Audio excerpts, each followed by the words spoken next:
on ne peut pas, je dirais d'abord, on ne peut pas amener quelqu'un à quitter quelque chose sans comprendre pourquoi il est dedans. Bon, vous connaissez pourquoi les gens, les chrétiens d'aujourd'hui ou les musulmans d'aujourd'hui sont chrétiens ou musulmans?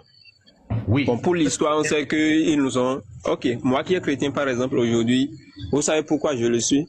Qu'est-ce qui amène les gens aujourd'hui à être chrétiens? Voilà la question. La pauvreté.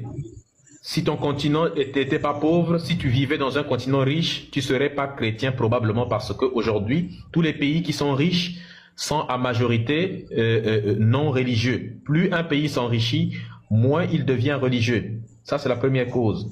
La deuxième cause, c'est la peur. Tu as peur d'aller en enfer. Tu as peur de cramer. La peur maintient les gens dans des circuits de domination mentale. Troisième raison, parce que tu ne l'as pas choisi.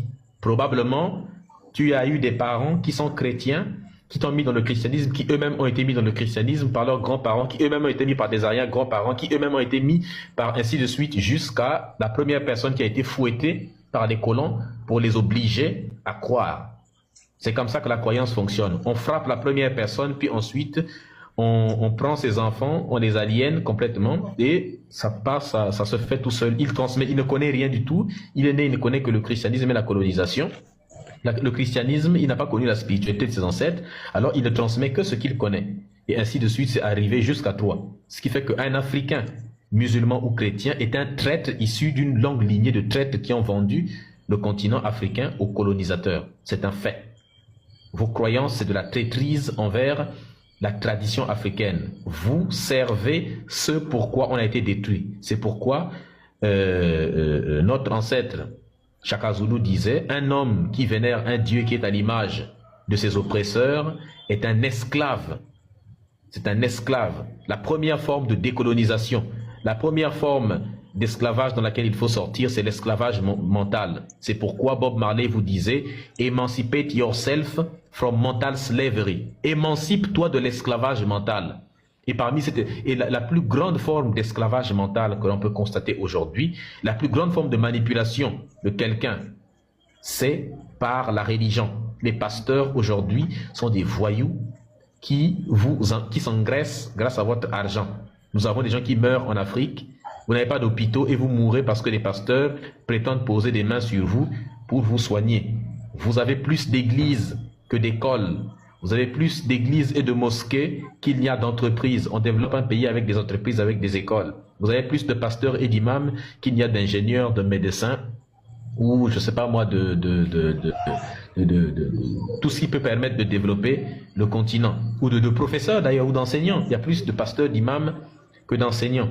On développe un pays avec les enseignants, avec des ingénieurs, avec tout le reste des médecins, pas avec tout le reste. Donc oui, tu es religieux simplement aussi parce que tu ne connais pas comment l'histoire du christianisme.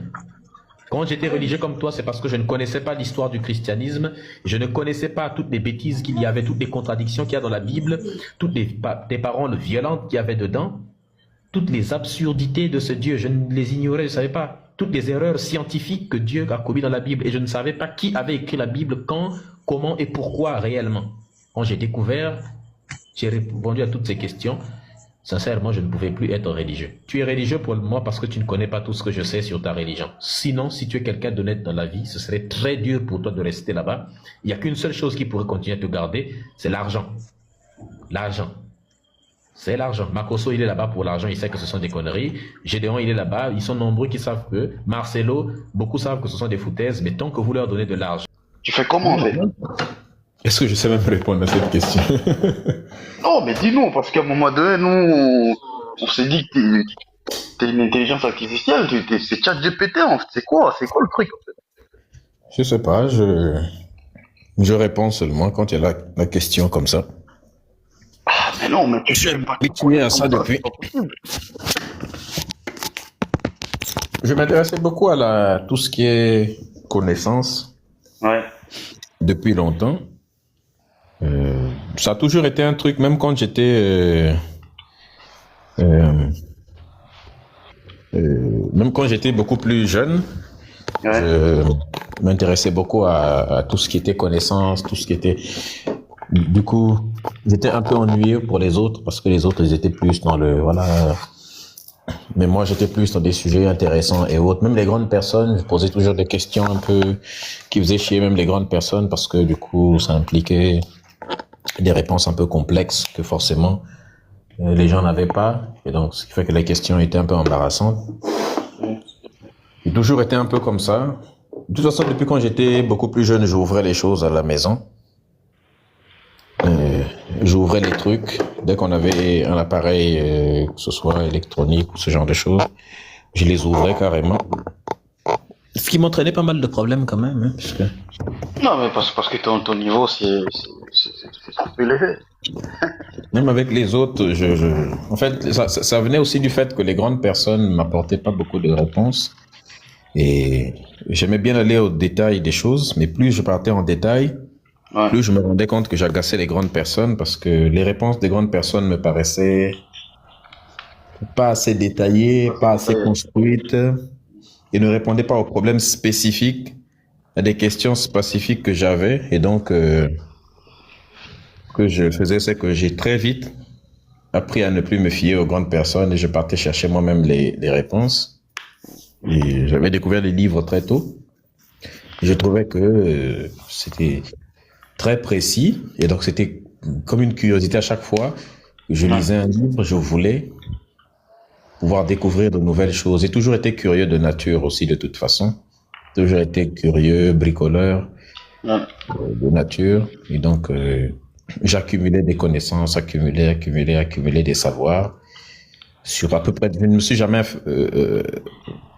j'ai jamais eu de restrictions quoi. Ouais. J'ai toujours laissé aller dans tous les domaines de connaissances possibles. Incroyable. Tous les domaines de connaissances possibles. Après, comment je fais pour répondre à toutes les questions? Je sais pas trop. Je sais. Et cuisiner. Escader ton bangada. Non, mais Pas si vous voulez cuisiner à parce chaque fois. que des fois, on se pose la question, mais comment il fait en fait? Si des fois on remarquait pas que tu cuisinais ou tu mangeais tout ça, on allait croire que non, c'est Niri qui est derrière ce compte. En fait. Et non, tu vas tout répondre comme ça, c'est pas J'aurais possible. même dû ne pas cuisiner même. Ah non, mais franchement, c'était juste ça ma question. Ok, merci beaucoup. Merci à toi en tout cas. Voilà, bonne soirée, monsieur Medusa. Je t'en prie. Bonne soirée à toi aussi. Myrti, c'est à quelle heure tu ouvres le live? Si Myrti est en live,